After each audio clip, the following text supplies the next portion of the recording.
needed to change in out-of-home care in the future. The young people, when they came back with their kind of co-design solutions, basically to a person, the global experts who have spent 20 or 30 or 40 years researching, developing policy in this space said, what you said is what needs to happen.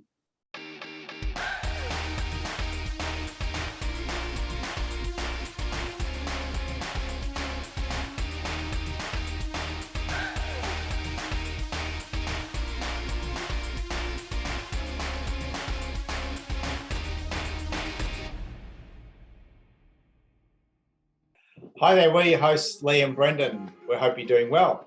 In today's Leaving Care podcast, we'll be interviewing Jan Owen.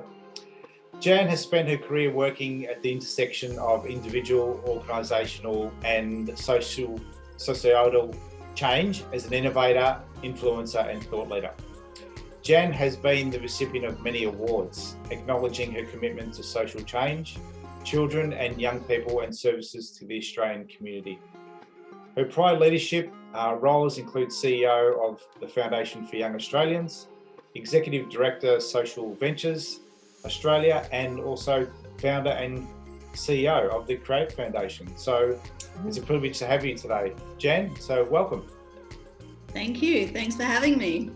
And Jan, just to kick it off, in your school or early work experience, was there a teacher or a significant adult that influenced you? And if there was, why? Thank goodness there was. Her name is Sister Marie.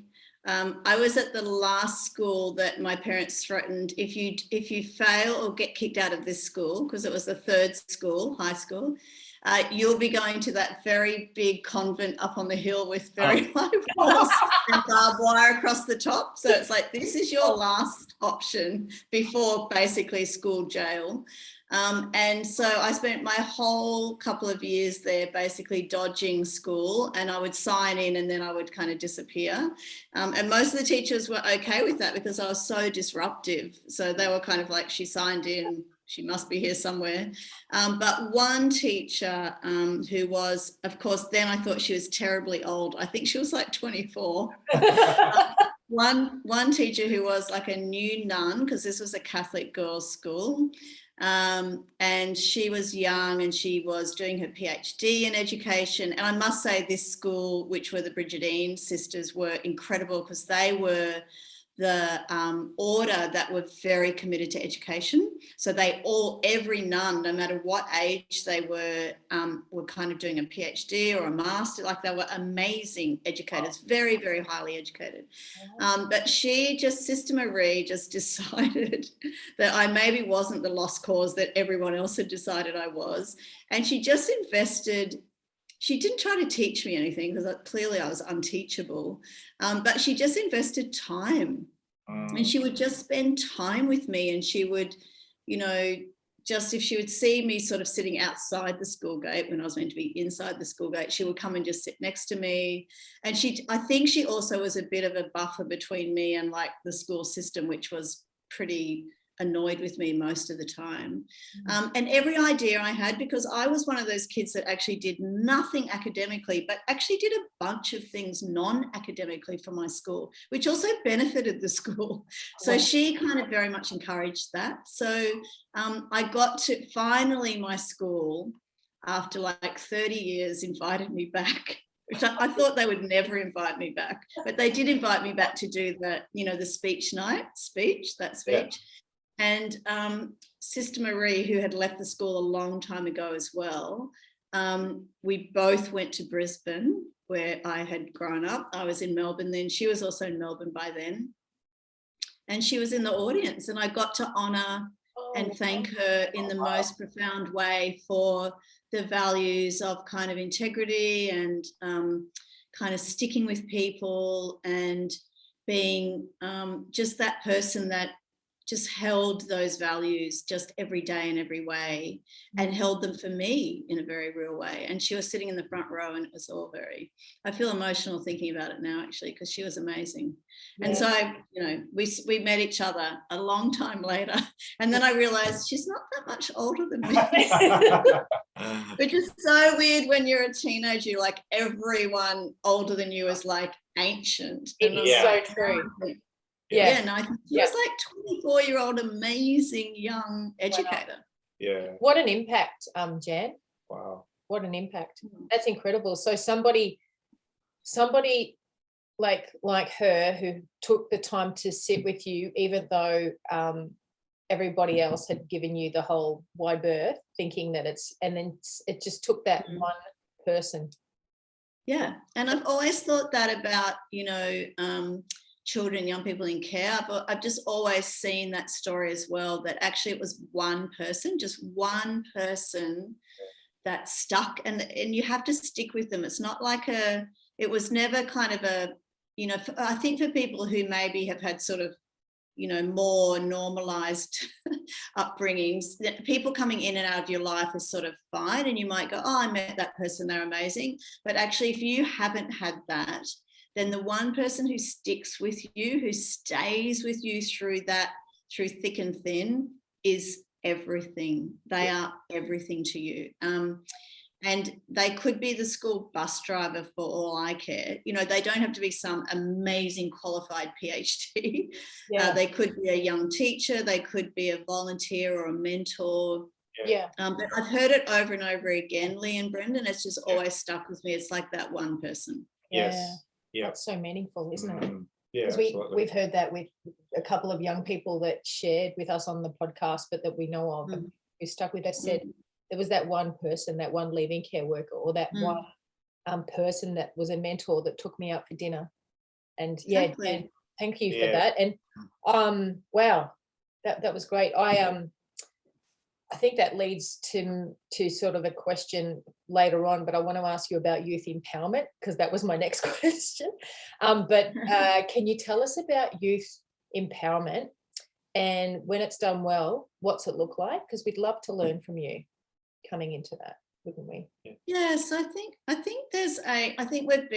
thinking about this the other day, because I'm doing some work now in education learning with, actually in a whole lot of different spaces with young people. And I remember when we set up Create in Australia, it was the same time, by the way, that Inspire Foundation was set up, that runs Reach Out, the mental health platform.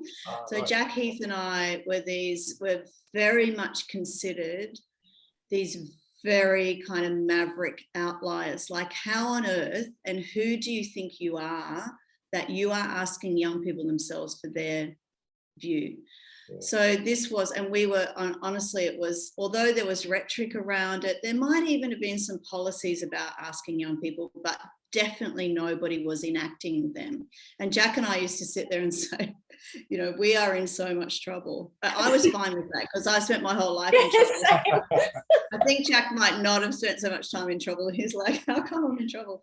But, we were sort of these two not-for-profit startup organizations, and we basically said, you have to center the lived experience of young people in policy and practice. Yeah. In the case of Create, it was in out-of-home care and that entire trajectory. In the case of Jack's work, it was the earliest work ever in Australia about mental health and wellbeing.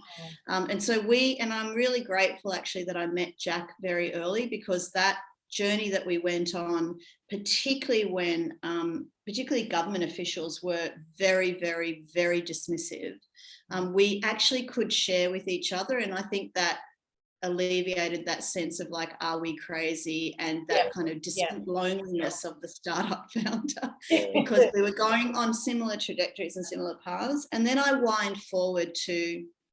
fast forward 20 years plus. And just before COVID hit, when that world was that world, I was sitting in Italy, in Lake Como, at a place called Bellagio, where the Rockefeller Foundation from the US has a retreat center. And I was privileged enough to be facilitating two groups of people who we brought together. One group of international experts in research, not-for-profit, UN, World Health Organization, you name it. And then a group of young people from across the world, 15 of them. And we were talking about what needed to change in out-of-home care in the future. And we had an integrated, intergenerational expert lived experience week, basically, where we did a bunch of co-design work to think about what do we need to be thinking about globally as we enter this decade. And it was the most powerful thing. And I can tell you the two groups work separately and they work together.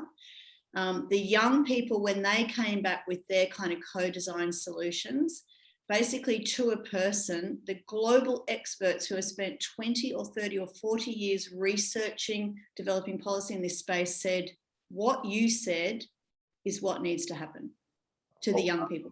Oh my God. And I thought about that journey with Create and those first days when we got 150 young people in the room from across Australia. Yeah. Even they were blown away. And they said, who are these other 150 young people? And we said, they're all young people who are in care or out of care. And they said, what do you mean? I thought I was the only one. And then we said, no, there's actually 40,000 others of you. And then that whole journey with Create of bringing those young people and their lived experience into policy, into practice.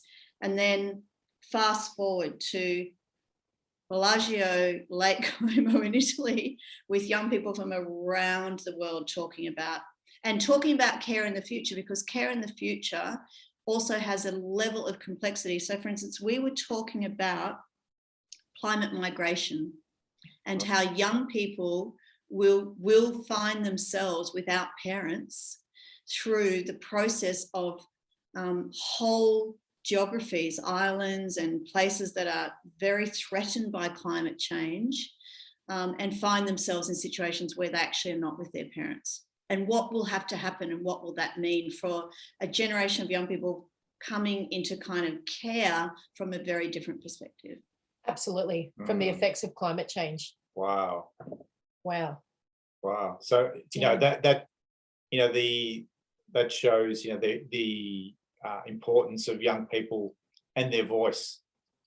Doesn't like to come against some these researchers of 30, 40 years and policymakers, and that's probably the first time they've been exposed to that almost together. Well, definitely in that way. I mean, we hope that everyone now, and the one thing I do know is that lived experience is now at least articulated into lots of policy. And, as you both know, co-design and human-centered design are now practices that we use to bring that lived experience in the room. But it was still hard and we still had to argue for it. We didn't have to argue for it anything like as hard as 25 years ago, which is great. Thank goodness. I mean, thank goodness that's changed. But we still have a long way to go. So Lee, when I think about youth empowerment, I'm pretty disinterested in sort of more consultation. Like we consulted young people, many people say that. My question is, how did young people help co-create and co-design the solutions that you're speaking about from their own lived experience? It's not that they have all the answers, but they are the element now that has been missing across policy and practice for hundreds of years probably, and we need to centre that. And so increasingly we're seeing in education, in care, in a whole bunch of environments, this centering of lived experience. And I won't now go and do any work for or with anyone unless that lived experience is part of the model and approach. And I just want to say to our listeners, Jan's such a passionate advocate for young people. And if you are a young person that has a care experience, we'd literally love to hear from you, not just for this podcast, but also for what we're building next year. Exactly what we're talking about. Co-design and having a sense of having that lived experience piece, speaking to young people that are in care right now, transitioning and changing the dialogue. So we really want to do that, and we want to thank Jan. Bye, Jan, and we'll see you next time. Thank you so much for having me. Oh, that was great. We just interviewed Jan Owen, and what an experience, the goal of young people, and what I got from that, and I guess some of the key things that Jan said was, it's really important to have young people right in the centre, wasn't it? And it was incredible, not just to have come in and consult, do this, but just to have them there from start to finish.